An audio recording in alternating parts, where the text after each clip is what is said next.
Yep. I'd like to call the Joint Waterworks Board and Sanitary District Study Session to order. Roll call. Bill Manasopoulos. Please forgive me for slaughtering your name. That's all right, here. Ken Gambala. I'm here. Kim Kroll. Here. Richard Seklet. Here. Patricia Sims-Smirchik. Here. Robert Kometz. Here. Wayne Pondinas. Present.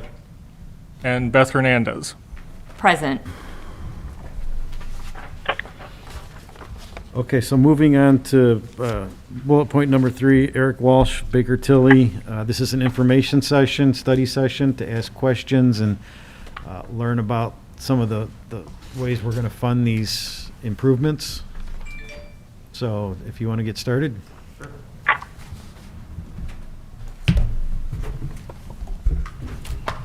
Good evening. You guys care if I take this off just so you can hear me a little bit better? Go ahead. I don't think I'm within 6 feet of anyone. Thank you. My name is Eric Walsh. I'm a partner with Baker Tilly Municipal Advisors. Have been the financial advisors for several years for the town, and have also worked on some of the utility information. And tonight, I've handed out, or Beth handed out, a presentation that I'd like to walk through. I know it looks like there's 3 or 4 people on the phone. I don't know if they have copies or not that have been emailed, but I'll try to illustrate kind of verbally as I walk through this as well, some of the high points for you all. I'll keep this fairly informal. If you have questions or I go through something that doesn't quite make sense, please interrupt me and ask those. So I'm going to start with page 2 of the presentation you guys have, and this is going to be the first few pages or slides are going to be related to the water utility or the water district. And then the last couple will be related to the sanitary district or sewage works. So what I'm going to show here is really hypothetical scenarios for a potential borrowing or financing or bond issue through the water utility. Okay. I'm not going to talk about specific projects within that. I know some of it's still being discussed. I also understand kind of the foremost one is the SCADA system needs. I'm going to talk in a few pages about how I think we can go about getting the SCADA project started, if that's the town's wish. And then it may still be a few months before all the other projects are kind of either bid or designed and ready to go through a longer term bond process. Okay. So in a few slides, I'll hit on the SCADA specific.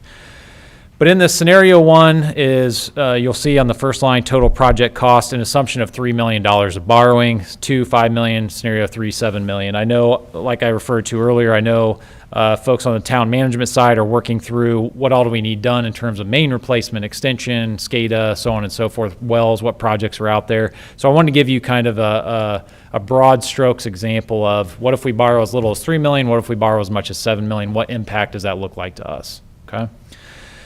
The middle of the page, non-construction costs. Anytime you go to the market to borrow money, you're going to have issuance costs. That's related to not only a municipal advisor that puts together really all the documents to market are lined up and get you the best rate potentially that you can achieve, but also legal fees related to bond counsel, local counsel, so on and so forth. Any of you that have went through a bond issue before, there's a 50-page plus document called a bond ordinance that has to be written by bond counsel. So that takes care of all of those fees. I raised that issue because to the point of planning for what projects are out there, issuing a bond is not cheap.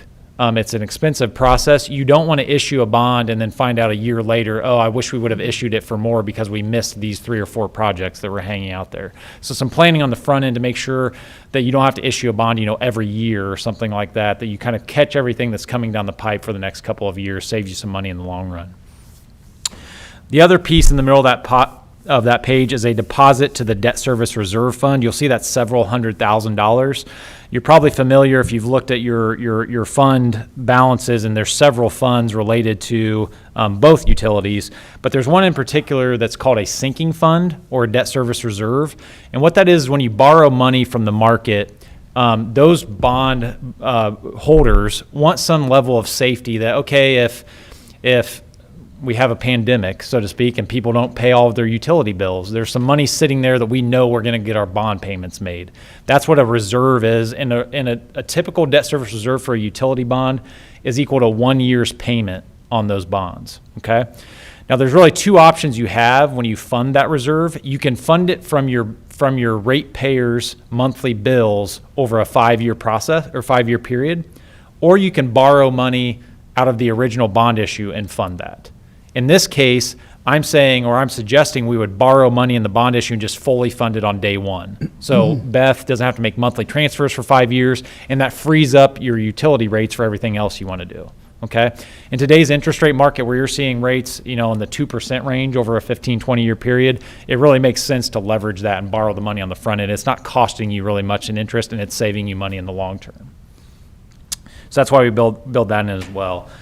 You come down to the bottom line, and you'll see then the bond issue sizes, about 3.5, 5.6, and 7.6 million. The reason, obviously, those are higher than the 3, 5, and 7 projects that I talked about is primarily that debt service reserve funding, okay? So that's still your money. You sit it in the bank, and it sits there for the life of the bonds as that safety net. Does anybody have questions about that, how our reserve works and why we're suggesting to do it that way? Okay. If you'll turn then to page 3, I'm going to go through all 3 scenarios in terms of what a bond may look like for those. I'm going to start with scenario 1, which again, remember, this is the $3 million project. In your water utility, on the left-hand column, you'll see your 2017 bonds, and these are semi-annual payments that are due on those bonds, both principal and interest.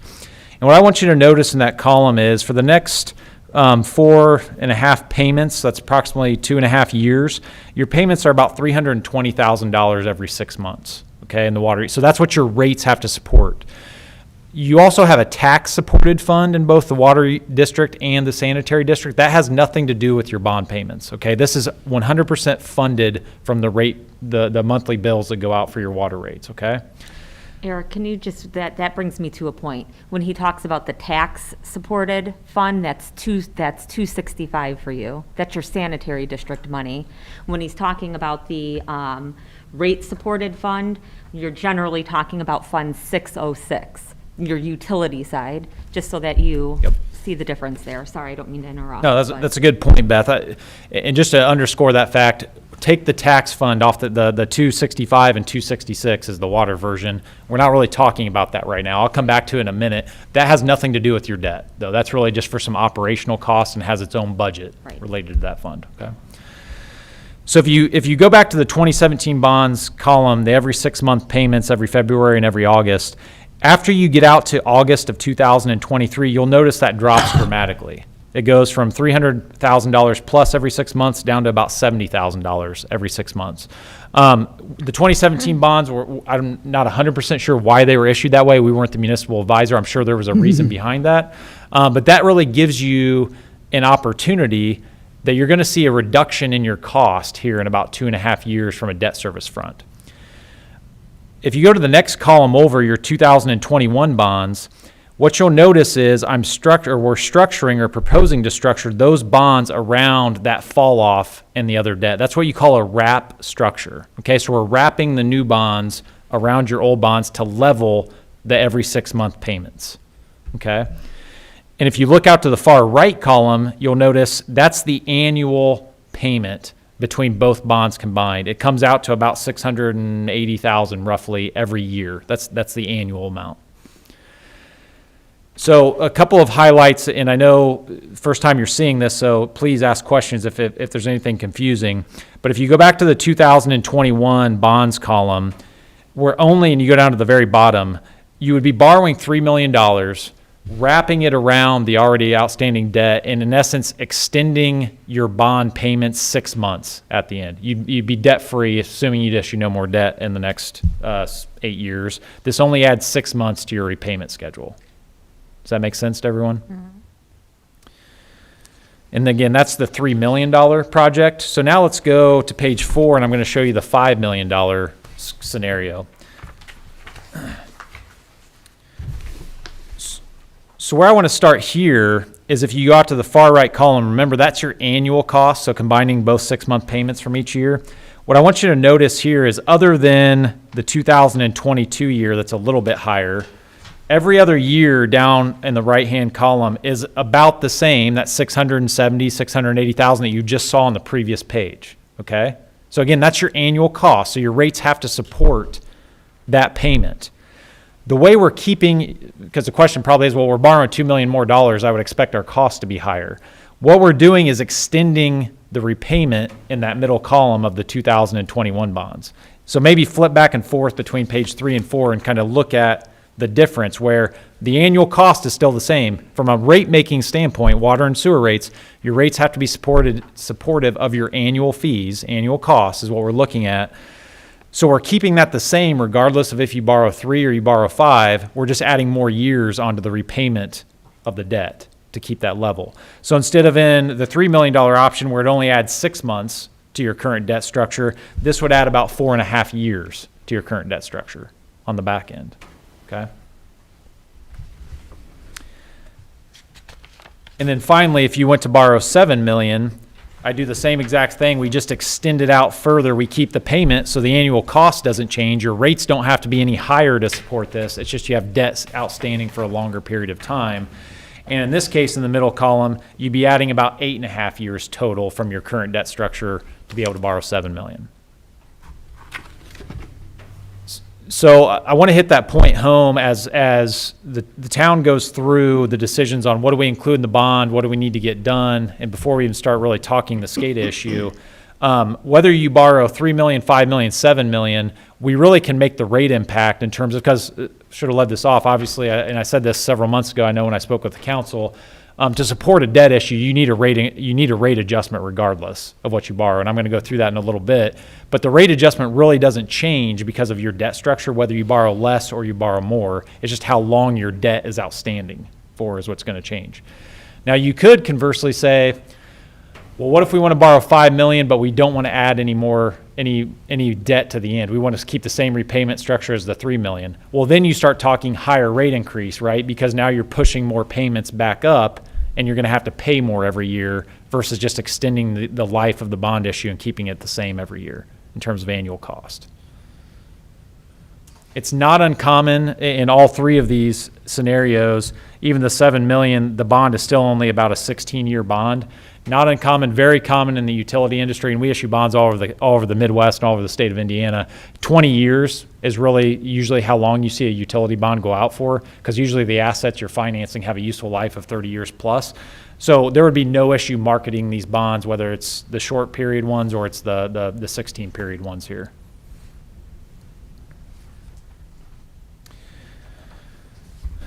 So now I want to go to page 6, and I'm going to kind of tie this together. And I know there's a lot of numbers at the top of this page, but I thought that was the best way to show it just because I wanted to kind of give you a glimpse of how rate calculations work.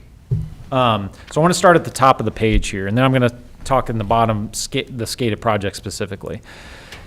The first two lines, that's where your eyes are going to be drawn to right away, is the rate adjustment. I want to skip over that for a second because I want to tell you what's driving that rate adjustment. So if you'll start in the 2021 column and go down to the line that says operating receipts. Is everybody there with me? So again, this is your monthly water bill revenues. It has nothing to do with that fund 265 or 266 that Beth talked about. That's property tax supported. This is only what you're getting from monthly water bills, or if somebody builds a new house and pays their connection fee or their system development fee, et cetera. So it's all utility based. You're bringing in your operating receipts, so the monthly water bill is about $2.6 million a year, approximately. If you went forward with the rate adjustment that I'm going to talk through at the top of this, I would assume by the time you get it all said and done, it has to go through a couple public meetings, a public hearing, advertisements, et cetera. It'd be probably June or July before, at the earliest, you would have that in place and be billing your customers. So I would be assuming in 2021, even if action was taken by the town, you'd only have about 6 months at the higher bills, okay? And then you'll see as you get into 2022 at a full year, the rate adjustment I'm talking about would generate about $1.1 million additional revenue. Does that make sense to everyone? So that's that bolded line. That is the rate increase I'm going to talk about here in a second. Go back to the 21 column and go down to the next line, the non-operating receipts. You'll see that's at about $800,000 right now. And if you follow that across, I gradually start decreasing that. That's primarily driven by your system development charges and your tap fees or connection fees. That's new building, okay? Just give you an aspect of in 2019 or 2020, excuse me, you brought in the water utility about $1 million from that. So I'm being conservative there. I'm being low in that based on historical build out. But I also, I'll be honest, I work, again, with communities all over the state of Indiana. It's not common to be in a community where you're growing so fast like St. John. I mean, you're one of the top 10 growing communities in the state for the last several years. It's not common to have $1 million of new connection type fees to rely on. And if there's an economic downturn, whatever may be out there before us, I'm not saying St. John won't see the same growth it's seen, but I want to protect a little bit against that. So I'm trying to be ultra conservative with that.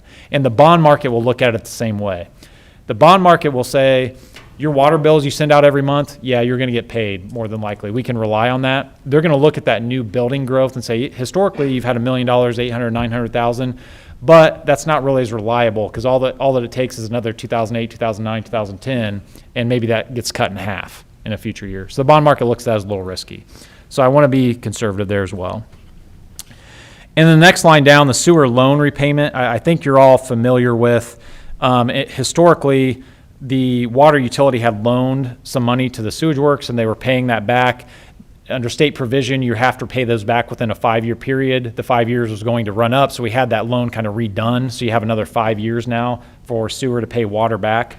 So it's $500,000 a year each of the next 5 years. So if you go out to 2026, you'll notice I highlighted in yellow, that's the first year you would no longer have $500,000 coming in from sewer to water paying that loan back. Does that make sense? So it's a revenue to the water utility, but it's not really a sustainable revenue. And then if you go down under the total receipts line, I'm back in column 2021. So you have about $4.2, $4.3 million of annual revenues, changes as you go forward based on growth, et cetera. And then we start subtracting out your cost. And that's things like O&M, which stands for operation and maintenance. That's your daily expenditures, salaries, wages, repairs, benefits, chemicals, so on and so forth. About $3 million, and we've obviously inflated that as we go forward as costs would potentially increase.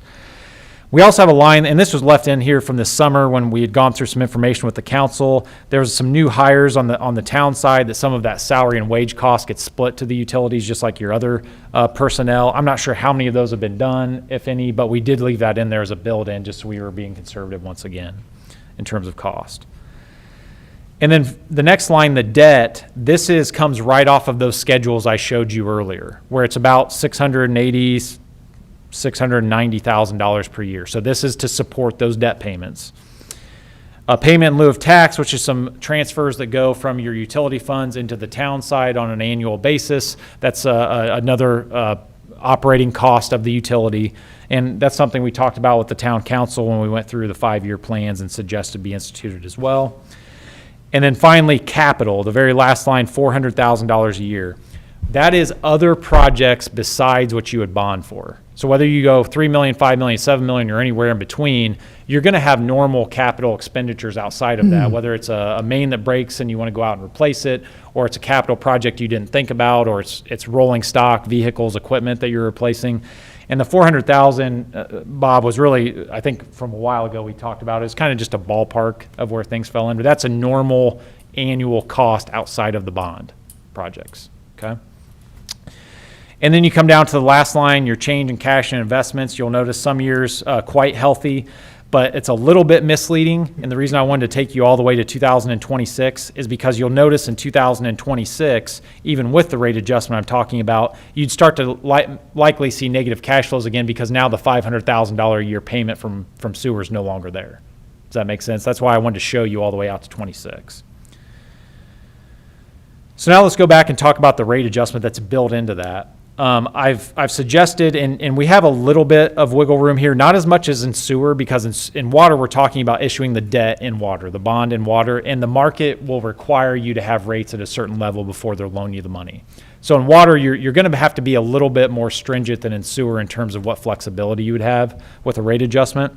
So on this one, I would be suggesting, if you go to the very top of the page, a 30% rate increase in 2021, and I know that sounds like a big percentage, and it is, and then a second phase in 2022 of about 12%. But I also wanted to show you dollar impact to that because you have very low water rates in the town of St. John comparatively. So a 30% rate increase, while high percentage-wise, to an average residential customer, and the state of Indiana looks at an average residential customer at 4,000 gallons a month of usage. Now, St. John, a little more affluent community, a little bit larger houses, you're probably a little higher than that, I'm sure, for your averages. But to compare apples to apples across the state, we use 4,000 gallons a month. That would be a little less than a $4 increase per month to an average residential customer in 2021, and then another $2 added on to that in 2022. So overall, over the two phases, you'd be looking at a little less than $6 a month on the water bill for an increase. Now, your commercial customers that may use 50,000 gallons a month, et cetera, obviously theirs are going to be percentage-wise the same, but dollar-wise higher. Does that make sense? I'm going to talk about the graph and the SCADA system specifically, then I'll move on to sanitary / sewer. But is there any questions about that so far we've went through? Okay. If you look at the bottom of this, then I have a chart in here, and this is your cash balances or fund balances. And Beth alluded to this earlier. In your water utility, which is what we're looking at now, you have 6 different funds that are related to the monthly water bills, and then you have the one tax-supported fund, okay? All I'm looking at here are the water bill-related funds. Again, I'm keeping that tax money separate, that property tax money separate. At the end of 2020, you ended in your water utility with about $3.5 million. That's in the blue lines. Everybody see that? $3,517,000. That's all those 6 different funds added up together. Now, some of those funds have restrictions on them of what you can spend it on. Some are sitting there and it can only be used in the future for debt payment. Some is that reserve I talked about earlier. Some of it is system development charges that you can spend on capital related or expansion or capacity type expenditures. Some of it is operation and maintenance fund money, which is really unrestricted other than it's supposed to go towards operating costs of the utility. So I've added all those up and came up with the $3,517,000 is where you ended the year. The green line above that, that's slightly above that at $3.8 million, that is a recommended reserve. So when we say a recommended reserve, I'm taking things like if in a great situation you had a full year of capital spending sitting in the bank. If you had all of your SDC, system development charge money, so when people connect, new building, if you just set that there and didn't use it type thing. I'm saying, what would I say is kind of, I don't want to say gold standard, it's not quite that high, but where would I feel really, really comfortable if you guys were above this from a fund balance standpoint? The red line at the bottom is your required reserve. This is like the bare minimum. Red flags start going off if we go below this. You're actually, since you have bonds outstanding, are getting close to potentially being out of accordance with your bond covenants. Okay.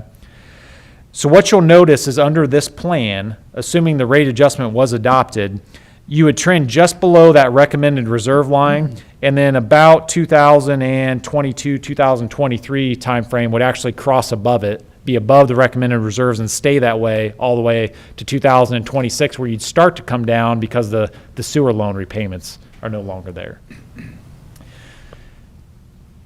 So I feel comfortable if this went forward, you'd be in a healthy position. I also, in talking about the SCADA, and this is where I wanted to bring this in, I think the current estimates are about 1.2 million total for the SCADA system. If that was split 600,000 water, 600,000 sewer. My understanding with Beth is there's potential that you'd kind of be paying as you go with that. You're not going to get a $1.2 million bill right up front. You're going to pay as the work is done. This shows you have some fund balances available in the water utility.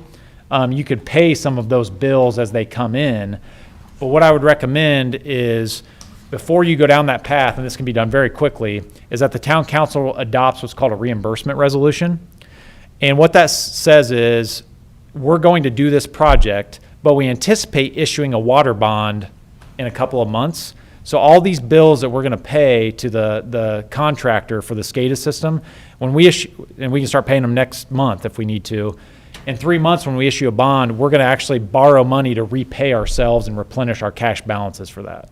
Okay, it takes just one legal document to do that reimbursement resolution, and you're allowed to use those bond proceeds to pay yourself back. Beth just has to keep track of the invoices that are paid. It's very easy. Okay, so I'd suggest in Water's case, for Water's 600,000 portion of it, the reimbursement resolution is adopted. You can start that project because that seems to be the one that needs to get started sooner than later. And then in 3 or 4 months, because it takes 2 to 3 months to issue a bond, even if you said go or the town said go tomorrow, when the bond is issued, you'll replenish those. Let's say you spend a couple $100,000 in the front end, you'd replenish those cash reserves, and you kind of be at the same point you're at today. The other thing that I'd say, because it's probably maybe a red flag for those of you that are kind of long-term thinking, okay, in 2026, it starts to look like we may start to have a problem because we're no longer getting that $500,000 repayment. Keep in mind, though, what I said earlier, I'm being very conservative on the build out or the non-operating receipts, the SDC charges and the capital charges. So what I would suggest is considering the rate increase as we have it here, and then that gives another 5 years to see maybe St. John does continue building out as quickly as it has in the past, and you're sitting in a much better spot 5 years from now, and you won't even see those negative cash flows.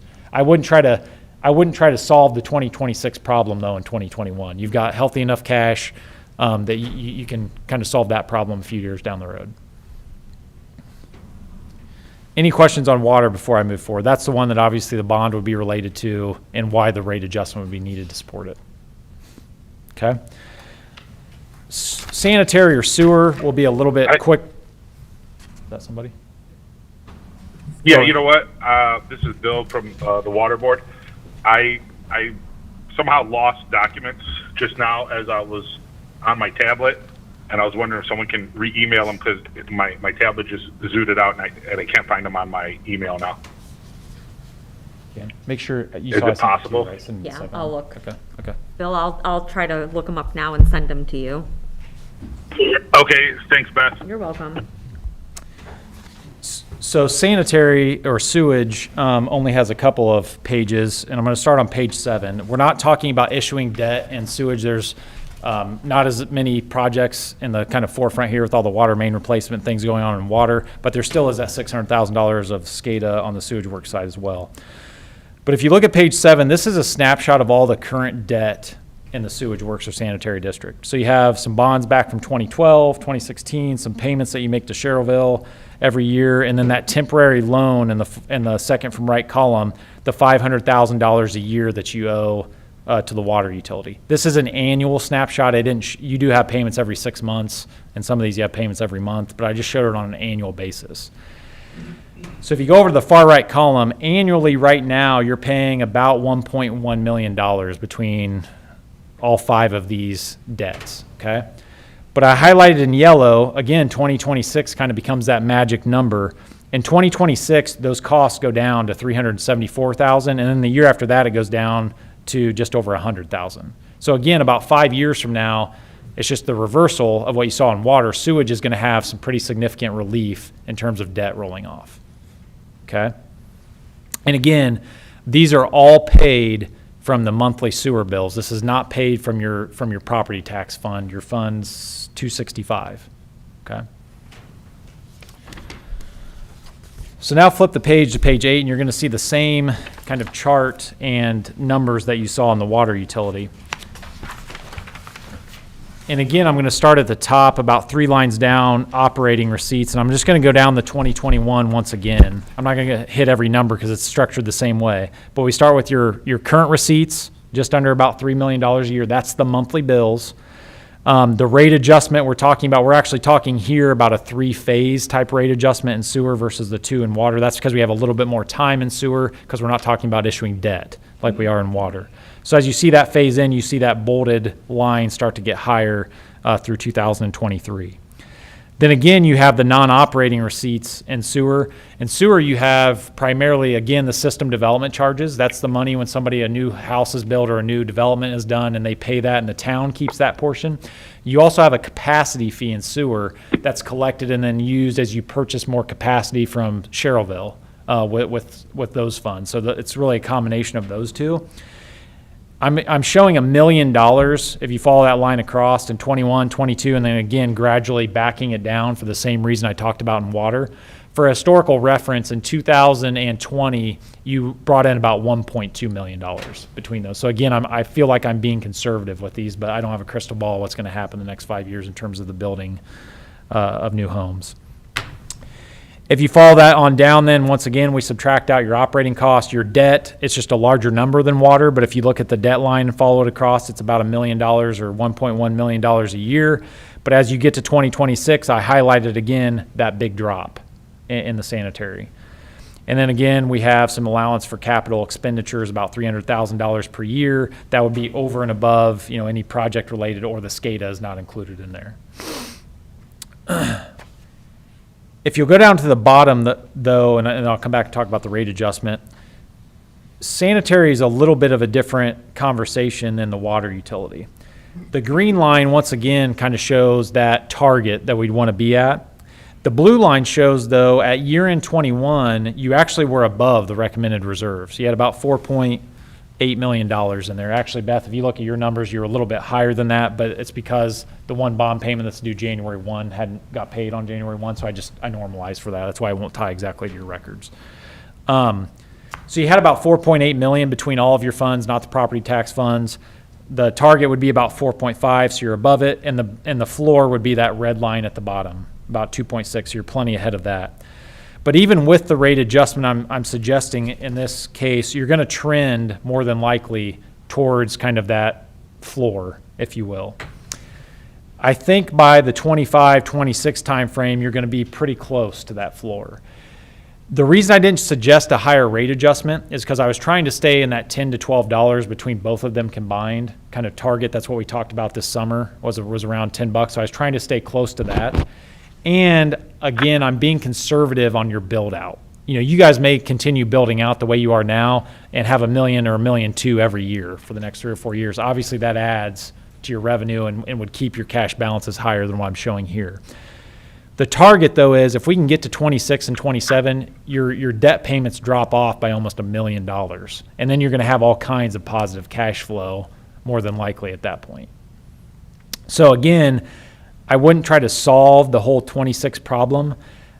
I would try to solve kind of where you're sitting today. Your rates do need adjusted, but maybe doing a smaller rate adjustment in sewer. If you go up to the dollar impacts, it's about $2.50 in 21, about another $2.50 in 22, and then about $1 in 23.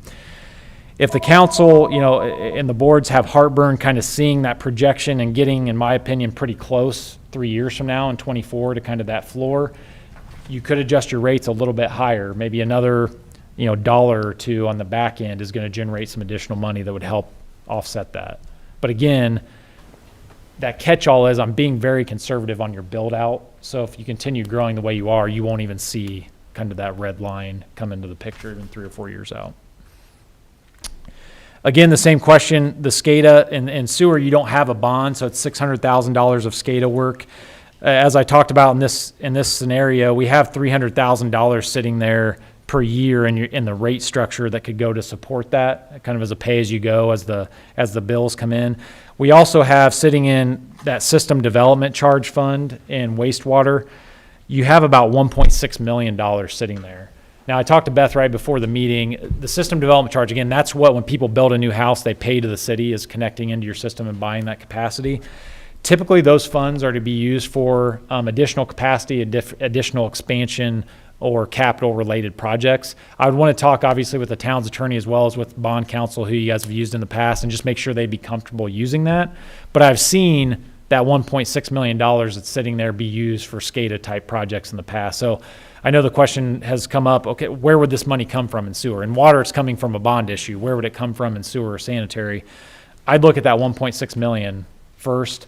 You also have in that tax-supported fund $650,000 sitting there that I'm not even showing in this picture.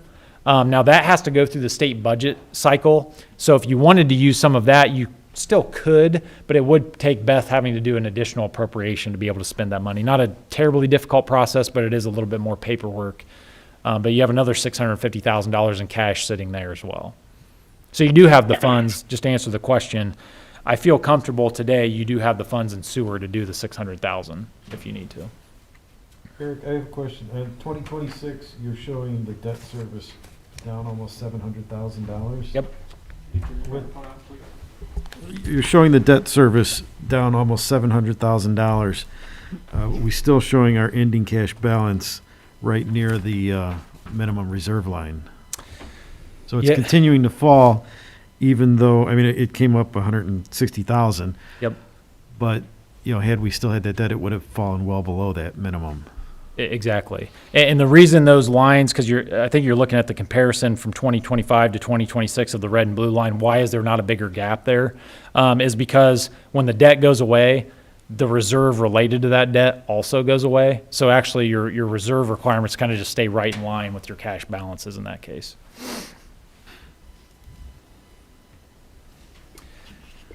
Good question. And the last slide is kind of I think it's always helpful because this question will come up either from the boards, the council, or your constituents who you represent. How do our rates compare? What does this mean to me on a monthly basis type thing? This shows, and I just picked a handful of communities up in this region. If you go to the second from the left, St. John Current, the blue is your water bill, the green is the sewer. Again, this is a 4,000 gallon a month user. You're going to have some people, if you're a family of 4, you're probably using 8,000 a month on your water bill at least. If you're, a family of 2 or a single person, you're probably using less than 4,000. So this is just kind of trying to target a state average. Right now, between water and sewer, that customer, again, this doesn't have trash or any of the other things that could possibly be on your bill. But that customer's paying about $36 a month. The St. John proposed in the middle of the page, so this would be 3 phases from now or 3 years from now, after all of those phases, both water and sewer would be instituted. That same customer would be paying about $47, $48 a month. So it's about a $12 total increase between water and sewer over the next 3 years. But again, we tried to phase that in to make it not as impactful. So phase 1, which would be at the earliest probably this summer, and again, obviously the council would have to make those decisions, but if phase 1 was to happen this summer, it'd be about a $6.40 increase total on that person's bill. 6 to 12 months later, the second phase would be another $4.50 to the bill, and then that final phase, which is sewer only, would just be another $1, which would be probably another 6 to 12 months later. And that's the one, like I said, if the sanitary gives some heartburn to the council and the other decision makers, that's the one you could bump up maybe a dollar or two if you wanted to there. And then this just gives you, I think, a pretty good comparison of where you guys sit. You'd be actually, even with the increase, you'd still be about $5 below the state average for communities of your size. And that state average is based on 2018/2019 rates, so it's already 2 years stale. So there's not many communities. Again, we work with hundreds of them over the state. I can think in probably the last 15 years, maybe 1 or 2 communities I've ever worked with that have lowered rates. So you're not going to see the trend going down. Realistically, though, most of the houses in St. John are not 4,000 gallons. I Right. would love if my water bill was Yep. that low. Yep. They're going to see probably a $25 to $30 a month over 3 years. Yeah, if you're an 8,000 gallon to 10,000 gallon a month user, you're probably double what you're seeing here is what your bill is going to be. And again, I always try to preface that. I use 4,000 just because that's what the state uses, so it's an apples to apples comparison, but I fully recognize you guys are going to be higher than that. We do estimate 8,000 for a family of 4 here. That's our average. And I just have one quick question. I think Beth would be more prepared to answer this than you. I know we recently had, or more recent, we had a water rate increase, I believe from our previous conversations, but it's been a while since we've had a sewer rate increase, correct? Correct. Okay. Do you So recall I how? started in 2016, and I can't even tell you the last time. Okay. Do any of you remember?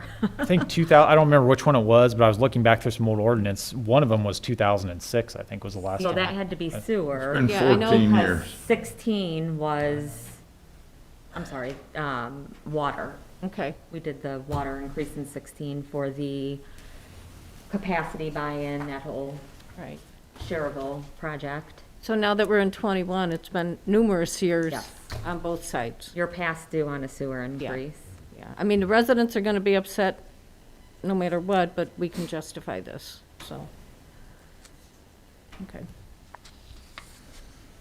And then the average from the yay to us receiving funds on the bond process is usually, fresh my memory, because I know it's a process. In terms of when you say go and then the money's in hand. When you can start drawing funds from it? Yeah, you're probably talking 2.5 to 3 months Okay, well, that's to not do that. bad.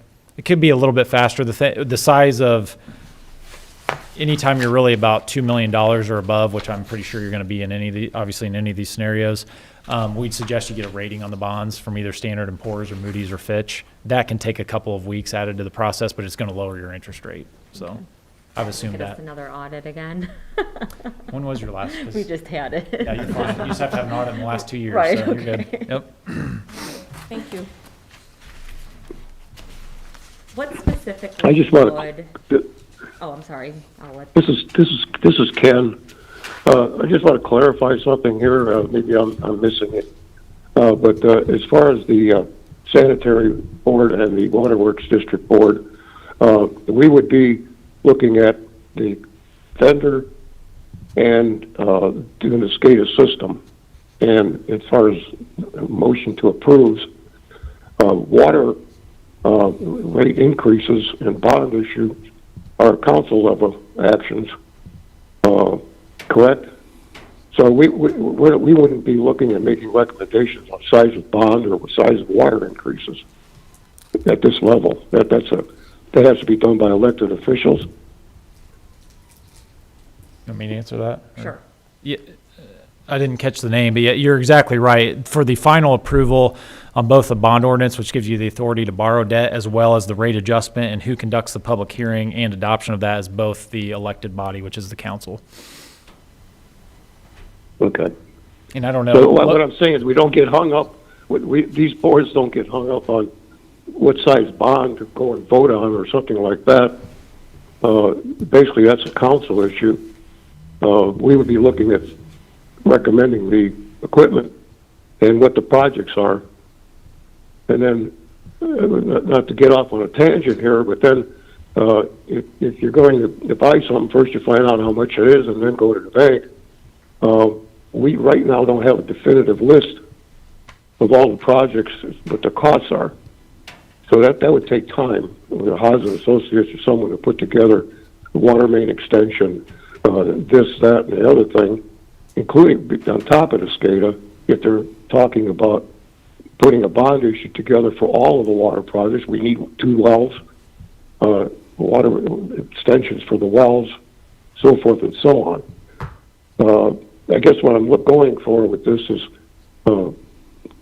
you were talking about cash on hand to get the SCADA system going, and then get hard numbers together for how much money to borrow, and which would also help determine the water rate increase to the council, who would then have to initiate that. Did that make any sense, or is my question off base, or what? No, you hit, in my opinion, you hit the nail on the head of if SCADA is the most pressing, using some of your cash reserves to get that started, doing the reimbursement resolution so when the bond is ready, you can replenish those cash reserves in the water portion, but then also taking the time to make sure and know in water what projects are coming down the pipe. You don't have to have them bid, but you definitely at least need some good estimates and good engineering estimates and department head estimates before you go borrow those funds, because there is risk associated with borrowing too little or too much. If you borrow too much and you have bond proceeds still sitting there when you're done with the projects, you can run the risk of arbitrage issues, which means you have money and you're making money on money that you borrowed at tax-exempt interest rates. It's illegal. And if you borrow too little and can't actually finish a project, then you're sitting there saying, okay, do we have cash reserves somewhere because we have to finish this project that we just borrowed funds for? So we want to to your point, we want to right size the bonds, and if that takes another month to figure out or whatever that is, we want that information before we finalize a suggested rate increase at council or before we start the bond issue process. So Ken, Bob Davis, Bob Beloy, Wayne, and myself, we've been working on kind of finalizing some of those project numbers. I know Bob, you got some estimates recently on the well 8 and the well 9. We're waiting on just a couple other things. I would say we're probably, 3 weeks out on maybe finalizing those numbers. So we're pretty close on that part of it, and that's why we didn't want to get into the nitty-gritty of the project side of things yet, because we understand the importance of having solid number, at least estimates, so you definitely hit the nail on the head, Ken. No. Oh, in my head, or, okay. Did I say that wrong? I don't know. You hit me on the head, right. No, I just past experience on the council, that's, didn't want to get the board members, off, in a direction where they're thinking they're going to be approving how much money we borrow and how much of a water increase is going to land on the two water district and on the sewer district boards. I know that in the past that has to be done by council action, and that we would. Our mission right now is to approve the SCADA and approve the vendor, and then get that started. And then at the meantime, the clerk treasurer and the council sit down and crunch the numbers together exactly how much they want to go to the bank for. That's the only thing I was trying to clarify, so we don't spend all night long discussing on making the decision on how much money we're going to borrow. What was my point. Okay, that's all I had to say. Just a thing on the SCADA and going ahead with that, does that then lock in making a decision on getting some kind of bonding and rate increase? If you did the SCADA only, I would suggest you go back to the chart, for instance, on the water, which is the one that the bond would help out. You'd be talking a $600,000 hit to your cash balances sitting there, and if you never issue the debt down the line, you're never going to replenish that. So you'd be fine in water based on these projections to still do that, but I wouldn't say it locks you into doing the bond issue. Now, if you don't have the rate increase associated with that, that's $1 million a year you're backing down out of this as well. So you're probably going to end up being in some financial issues not too long from now. Yeah. From that. Does that apply on the sewer side too? The sewer side, because there's no bond figured in there, but Okay, there's a rate increase. so you're not reimbursing. So it is what it is. You're going to, if you spend the $600,000, that's what's assumed anyway. So you need the rate increase to support that. To support it, okay. Yep. And You then- really need the rate increase in sewer just to support normal operations and. You said something early on, does like a rate increase, does that have all kinds of public hearings and things that go on with that? Does that add to the, I don't know the timing, how long that takes? At a minimum, you have to have one meeting at the council level to introduce the rate ordinance, and then you have to have a publication in the local newspaper at least 10 days before public hearing, and then you have to have a second meeting at the council level where public can be heard, and then at that same meeting, the council can take that rate ordinance under advisement for adoption. Some people drag it out to 3 meetings. I don't know if you guys. Then the rate ordinance would then need to be published in the newspaper after adoption, I would assume, right? It doesn't have to be anymore. No? It's just the one publication. Oh, okay. Yep. Just 10 days prior, you have to, and if you serve any residents outside of town limits, you have to mail that publication to them 10 days prior to that public hearing Okay, as well. That's a new law a couple years ago. okay. I'm not suggesting that we hold the bond up at all. That probably has to get going with the council and the clerk treasurer and put those numbers together.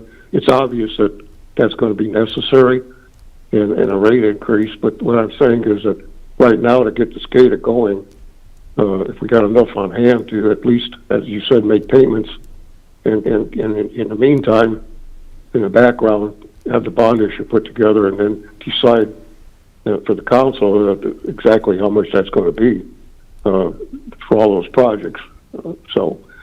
But right now, I haven't seen any hard numbers on the projects. I know the clerk's working on it, but again, it's the only thing we know about right now is the SCADA, and that is the top priority as far as I see for both the water and sewer. So that's as far as priorities go, let's get that going, and in the meantime, on the track alongside, the bond issue gets going on the council level and what they're finally going to decide to go with the rate increase.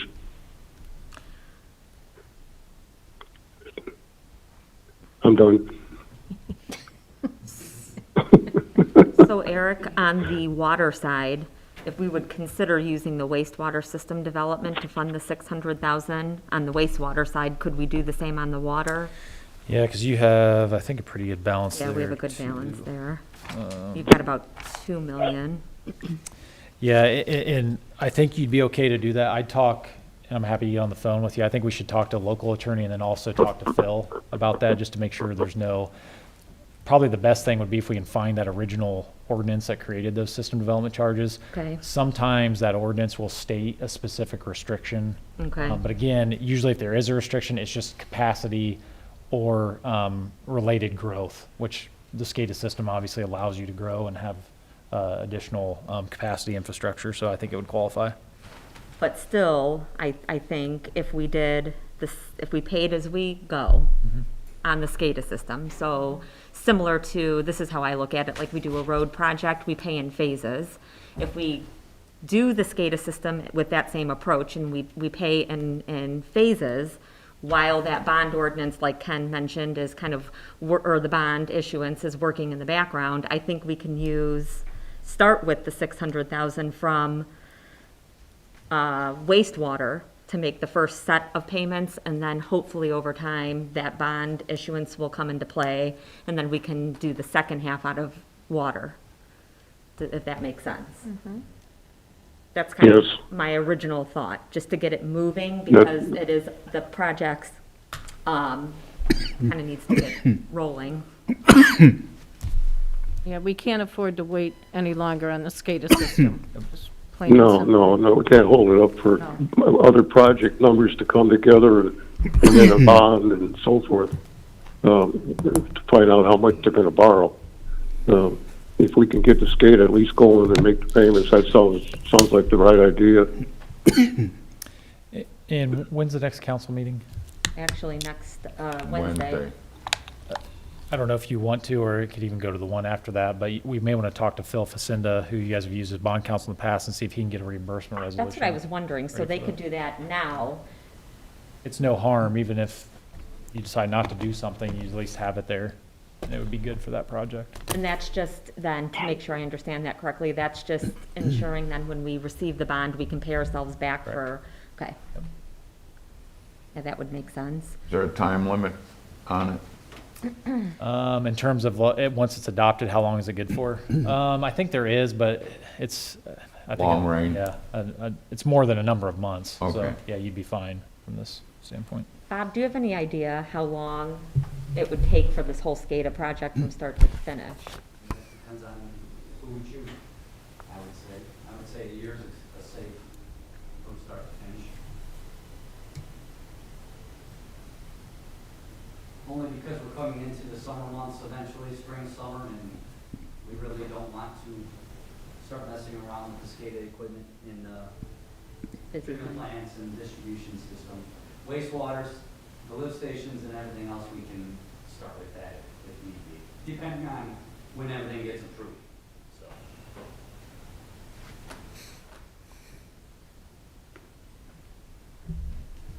I just have the one thing about, I can see everything and that's fine. Where I don't get the warm fuzzy feeling is that this came up some time ago with your presentation and the amount of time that has elapsed since then, with the priorities staying the same, and we're still like, okay. And there's that old thing about do something or get off, kind of thing. And whether it gets stuck in there, if we go ahead with the SCADA, I don't know. It's just a feeling, I don't know what assurances have that things will go forward and people will act, since we can't, to do the bonding and, So the council, in good faith, if they pass that reimbursement resolution, would be, in a sense, their assurance that they're going to proceed with the bond issuance. And then to get the bond issuance, that's under the understanding, tied with it comes the rate increase, right? I mean, that's how I would look at it, because I see what you're saying. So you proceed, and you say, okay, we're going to proceed with the project, but you're saying you feel like, what if the council doesn't, in a well, they sense- sit there or hem or haw, Hem or and 6 haw, months later, get we're cold still feet. waiting for a, But if at their next meeting, they pass that resolution, which I know we've discussed having them do, to me, that would be their assurance that they are going to proceed. And I guess, and I obviously won't speak for the council, but the way I look at it, it's kind of two decision points. If you do the SCADA system and there's no bond issue in the future or no rate increase, you're really just spending your cash reserves down pretty quickly. And at some point, you're probably gonna be forced to have to do a rate increase just because you'll get too low.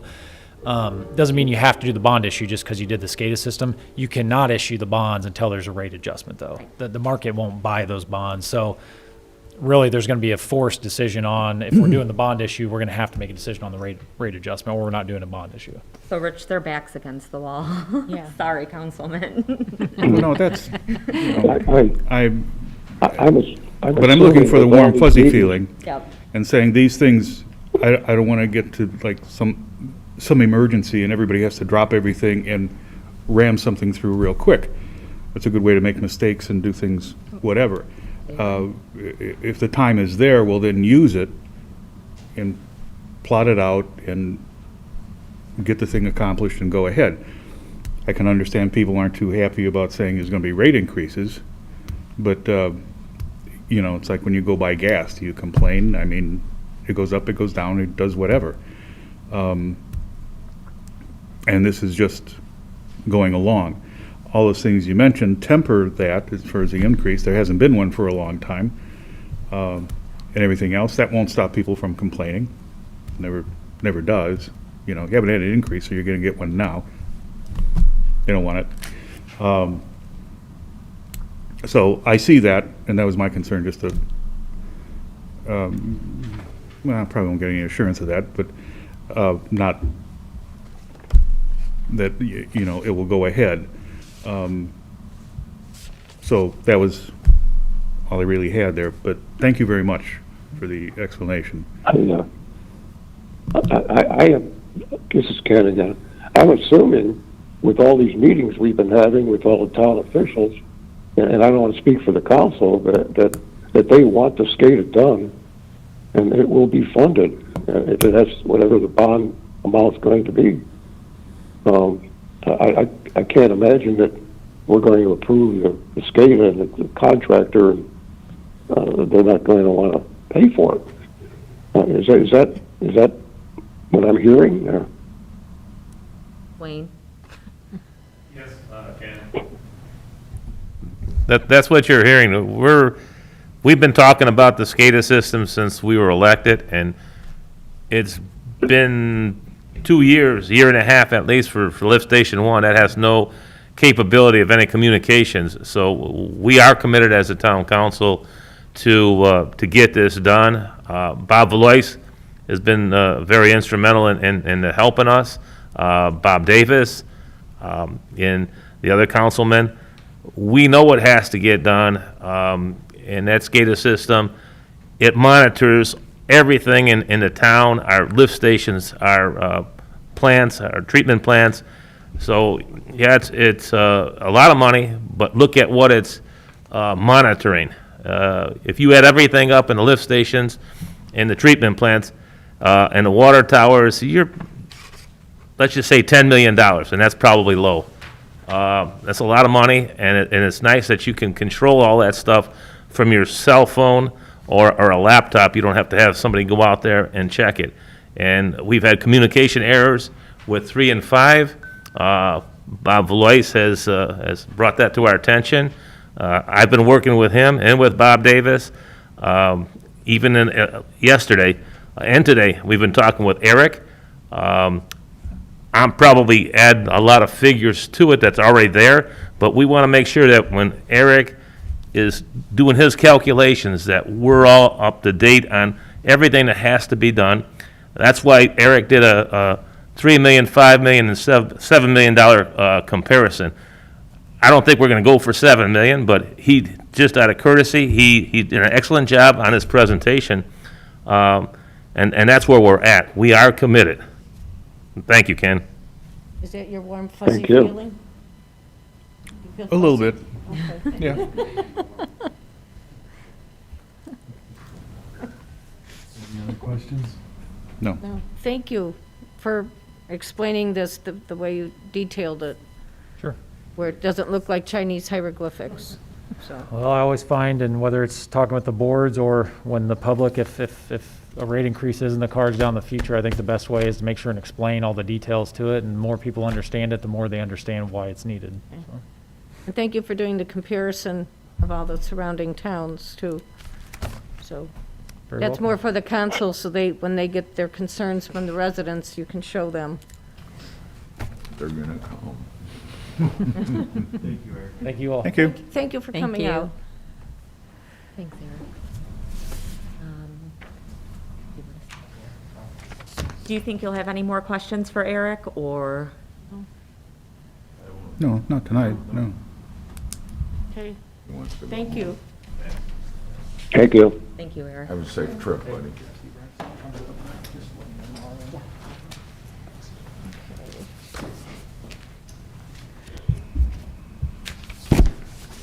Okay, do we have any more discussion on the SCADA project?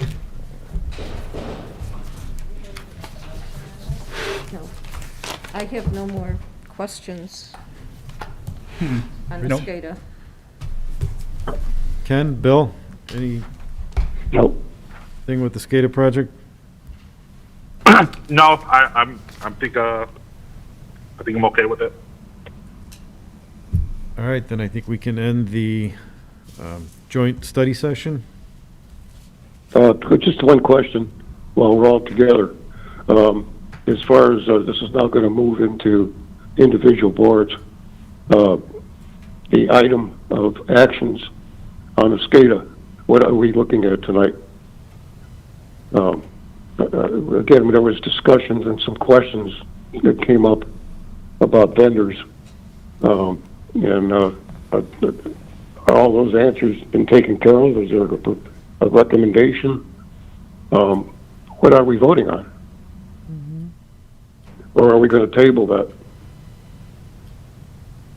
The vendor.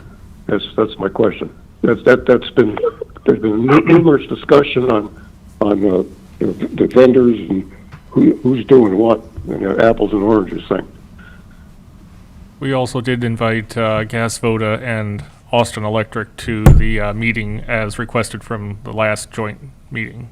So they're in the audience and online. Okay, So Okay, Jason, so we do you should think do they that should here address together. questions we should now? do that as part of this joint Yeah, that's- study session. Yeah, that makes more sense than individually.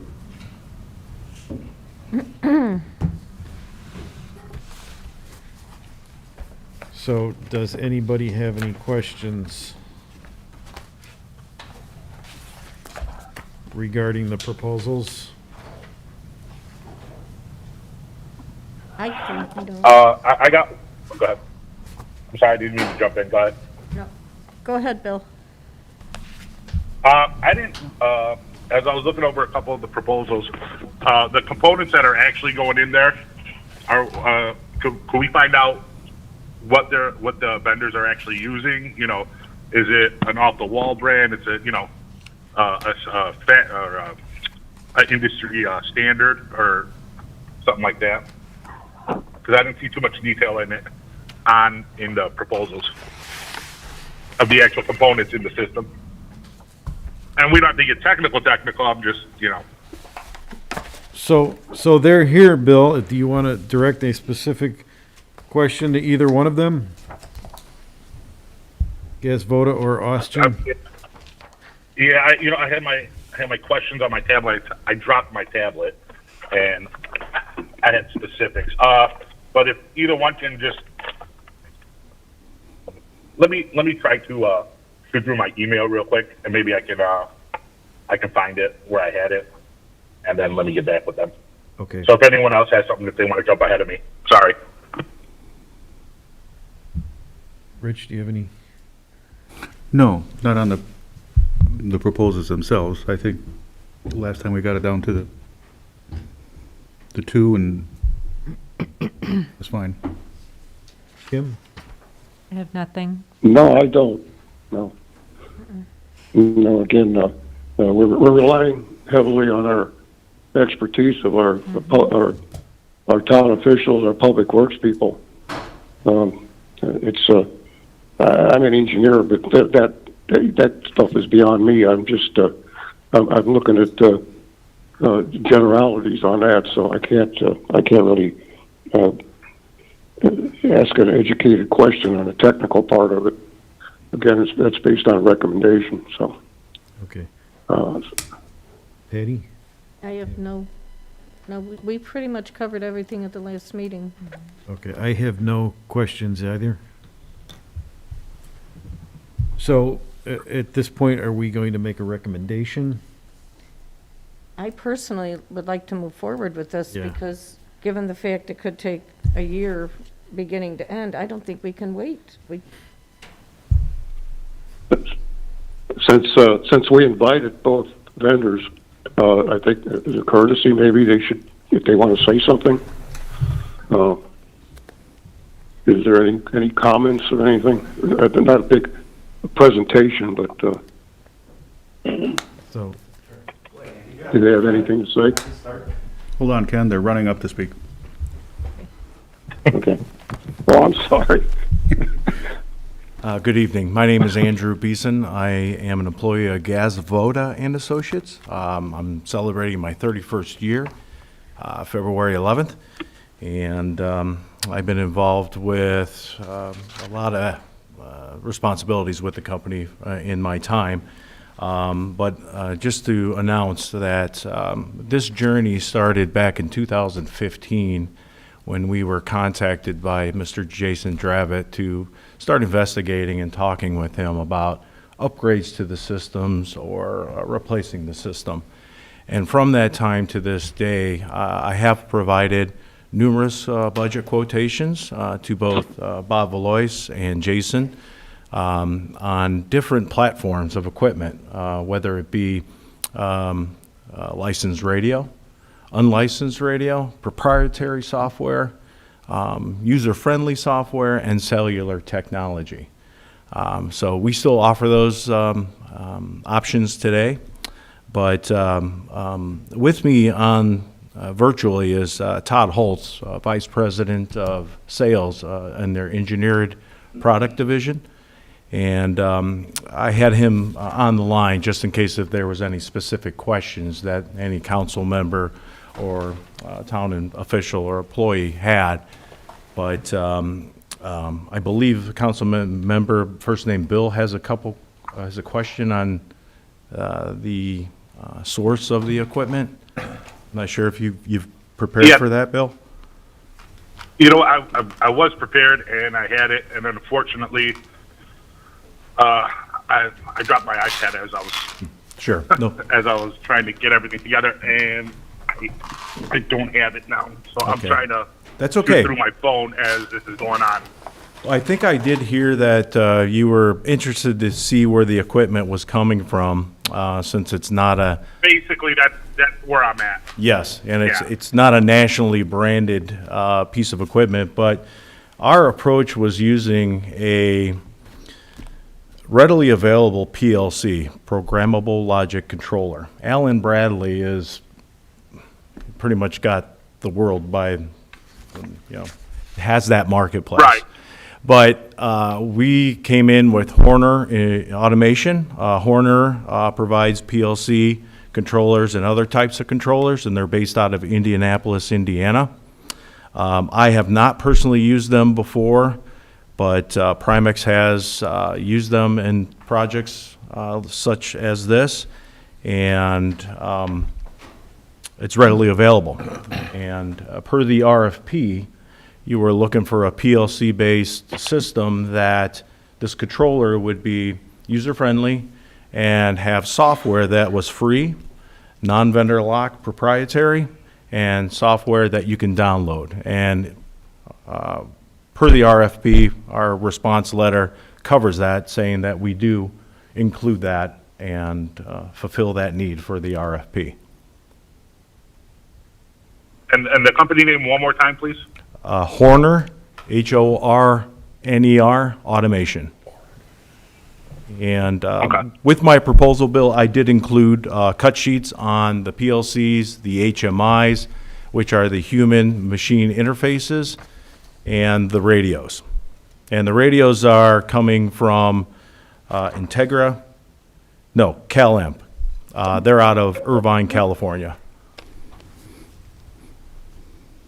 Okay. Thank you on that. Oh, you're welcome. Todd, is there anything you'd like to say while you have the chance? Sure. I guess from my standpoint, thanks for inviting us and allow us to come in.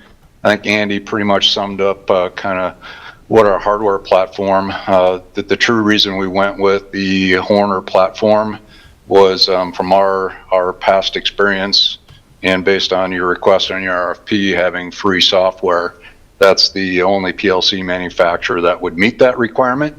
Although Rockwell, as Andy said, is kind of the industry standard, their software is not free.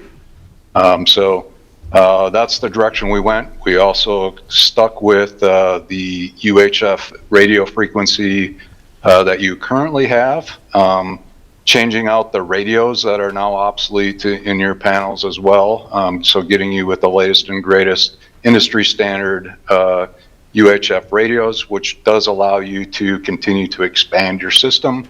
Really no limitation there other than communication, line of sight, but with the UHF radio within a municipality, given the size and the expandability of your footprint, should not have any issues getting to your assets. I went and looked, your license is current with the FCC and it is current through 2026. So there's no issue there, and renewal is not a big drawn-out process. It's basically resubmitting paperwork to the FCC that you're still using the license and you guys own that. As part of our response, we did evaluate the spread spectrum realm and did a quick path study through our computer and found that based on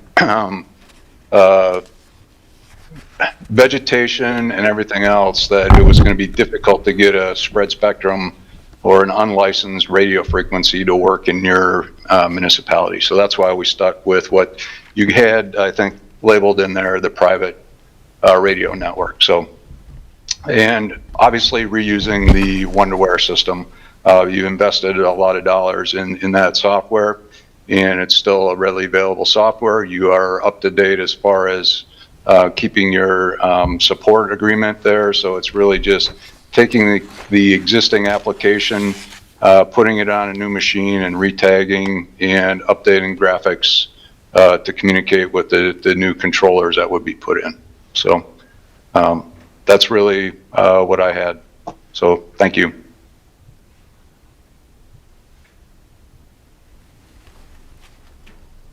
Any questions?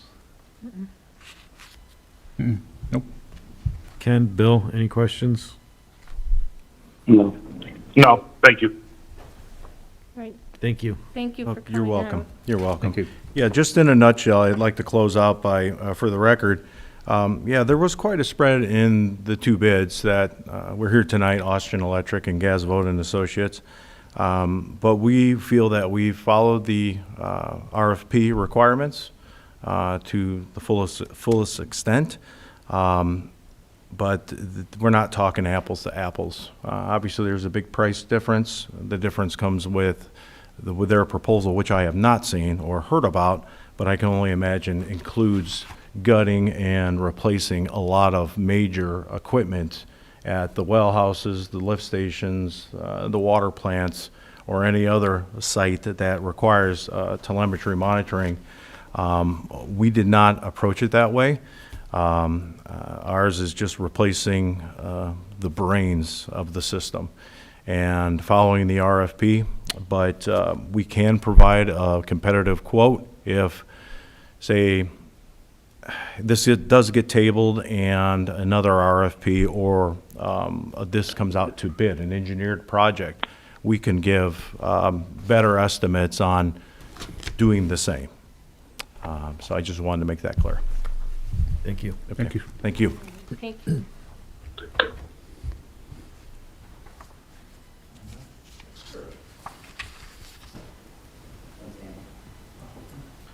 I'm Mike Austin from Austin Electric. I'm president of Austin Electric. This is my son Matt's project over here. He brought me along for technical support, and I'm supposed to get up here and speak. Our process is a little different with your system. I've been doing this for 42 years. I put your original control system in for the water when Pete Monix was here. We look at it as more of a water programming job in addition to the SCADA. You have some water problems, getting water from one side of town to the other. Bob's had a lot of problem with his tanks, keeping them full, valving them off. So our approach is, you gave us an order to put in an altitude valve. We'll probably need another one. But we want to look at the entire water system and program it much better to operate than it does now. I don't think you should be buying water from Cherville if your wells aren't running. I don't think you should be manually turning over your tanks every day. You have to have a system that when you add another subdivision on, it automatically compensates for that. The system will learn as it goes. It'll report to SCADA. We will duplicate this whole system in our shop. We will duplicate your SCADA computer. We will test it. We will train your staff before we install it. So it won't be anything new to them. Matt, we're changing the equipment and all the cabinets. He put the majority of the proposal together. So we're cleaning up the stations as we go. We're not using the old boxes as a splice box. And just generally cleaning those issues up as we go along. We are using Allen Bradley controllers, which are standard. They do have a free version of the software for the smaller controller. Jason, we've purchased in our price, we've purchased you 10 years of Verizon's cell service and 5 years of support on the modems. So Jason will be able to go in and he will be able to do firmware updates on all these modems right off his computer. He'll be able to see the status of every station if he wants, what version of firmware they're on, is there a problem with that? And Verizon will build us a private network for you to operate on that can or can't be accessible to the internet. And I would say can't be accessible unless Jason wants a firewall in between it. It doesn't need to be accessible to the internet, only your SCADA does. So that's our process. We've also have the integration of that altitude valve in our system. Gasvoda is a wonderful company. I've known them for a long, long time, probably before you were working there. In fact, Jerry Gasvoda. Right. So it's two different things, though. We're not just looking to gather the system. We're looking to make the system better, and so Bob doesn't have to go to every station every day and wonder if he's running out of water in the tank. So that's our goal. And if you have any questions, I can answer them.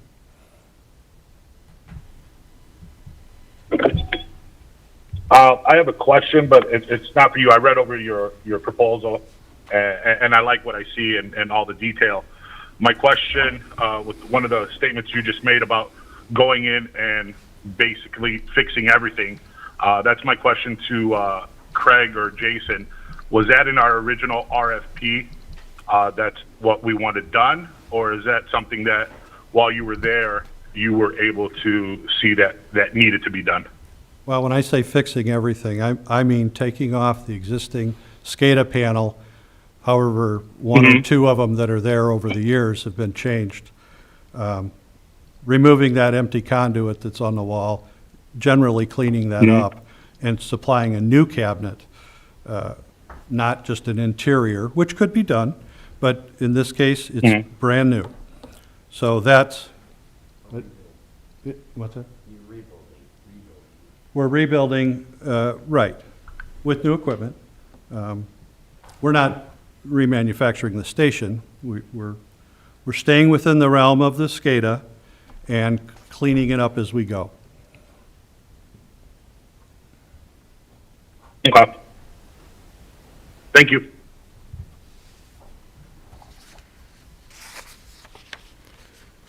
Anybody else have any questions? No, thank you. Thank you. Thank you. Yeah.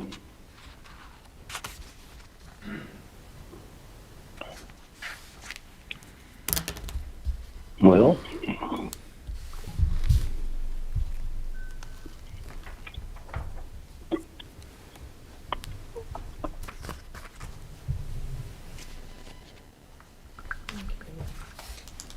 You want to make a recommendation, joint boards, or? I think is that your intention, Ken, as well? Make a recommendation? Are you prepared for that? well, yeah, again, we originally were relying on our staff, which, you know, is very important. I respect that 100%. But Bill brought up his, I don't think you can actually make a again- recommendation at this particular point in time because this is a study session. yeah, You can't yeah, make a decision technically. I'm not making a recommendation. I'm just saying that, what he brought up was the fact that that both vendors said that they basically are quoting two different things. Okay. So that's, again, they did put that into the minds of the board members.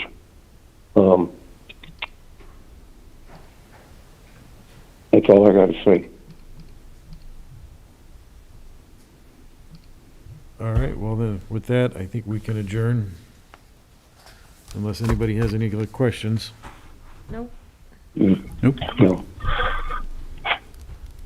Okay, then we'll adjourn the study session, and then we'll let you guys move into your water board meeting.